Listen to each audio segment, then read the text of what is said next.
Hello hello welcome to my channel टाशी गलेक जुल्ले नमस्ते। नमस्कार दोस्तों, स्वागत है आप सभी का मेरे यूट्यूब चैनल पर। आज मैं आपको लेकर आया हूँ लद्दाख की एक बहुत हाई खूबसूरत और अलग जगह पुगा वैली। आप मेरे सामने जो नज़ारा देख रहे हैं वो सच में बहुत हाई अमेजिंग है।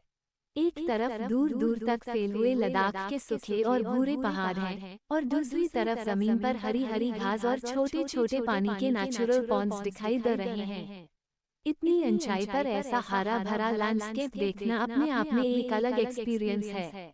पुगा वैली लद्दाख के चैंगथांग रीजन में स्थित है और अपनी जियोथर्मल एक्टिविटी और हॉट स्प्रिंग्स के लिए फेमस है। यहाँ जमीन के अंदर से नेचुरली गर्म पानी और जियोथर्मल हीट निकालती है। Department of science and technology जोड़े। यहाँ आकर सबसे इंटरेस्टिंग बात ये लगती है कि लद्दाख को हम अक्सर सिर्फ बैरन माउंटेन्स और डेजर्ट लैंडस्केप के लिए जानते हैं, लेकिन पुगा में नेचर का एक बिल्कुल अलग रूप देखने को मिलता है। दूर तक खुले हुए पहाड़, ब्लू स्काई, ठंडी हवा और बीच में ये नेचुरल वेटलैंड्स, ये पूरा लैंडस्केप किसी दूसरी दुनिया जैसा लगता है।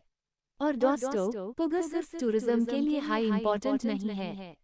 यहाँ जियोथर्मल एनर्जी की भी काफी पोटेंशियल है और लद्दाख में जियोथर्मल एनर्जी प्रोजेक्ट पर काम भी हो रहा है। लद्दाख गवर्नमेंट जोड़े। अगर आप लद्दाख आ रहे हैं और कुछ ऑफबीट और नेचर के करीब देखना चाहते हैं तो पुगा वैली का एक्सपीरियंस बिल्कुल अलग हो सकता है। आपको पुगा वैली का ये ब्यूटीफुल व्यू कैसा लगा, कमेंट करके जरूर बताना। वीडियो पसंद आए तो लाइक करें, चैनल को सब्सक्राइब करें और मिलते हैं नेक्स्ट लद्दाख व्लॉग में। जूली।